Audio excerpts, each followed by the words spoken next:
संसद के मॉनसून सत्र के लिए सभी तैयारियां लगभग पूरी हो गई हैं। राज्यसभा के सभापति एम वेंकैया नायडू ने कल ही उच्च सदन में सभी व्यवस्थाओं का खुद जायजा लिया था।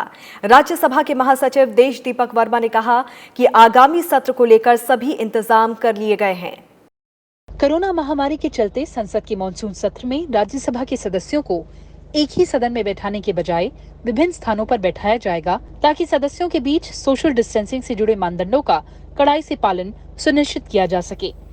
कई सुरक्षा उपायों के साथ साथ कई अन्य विशेष इंतजाम भी किए जा रहे हैं, जो भारतीय संसद के इतिहास में पहली बार हैं। राज्यसभा के महासचिव देश दीपक वर्मा ने राज्यसभा टीवी से खास बातचीत में कहा कि सभी सदस्यों को जल्दी नए प्रावधानों से वाकिफ किया जाएगा।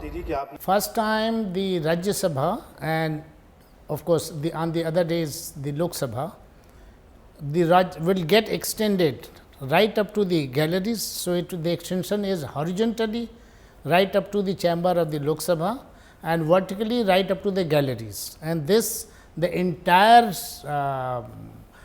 place will now become a part of the Rajya Sabha chamber.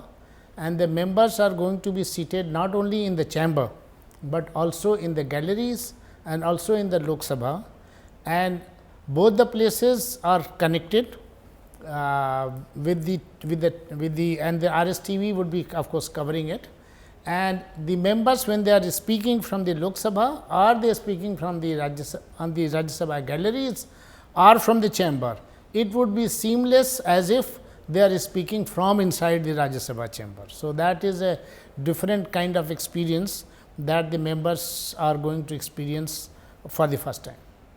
Rajya Sabha के महासचिव देश दीपक वर्मा ने ये भी बताया कि सत्र के पहले सप्ताह में ही उच्च सदन के उपसभापति के चुनाव होने की संभावना है।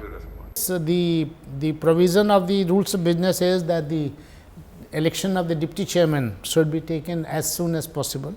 So we are making arrangements for that, and hopefully we will do it in the first week of the session.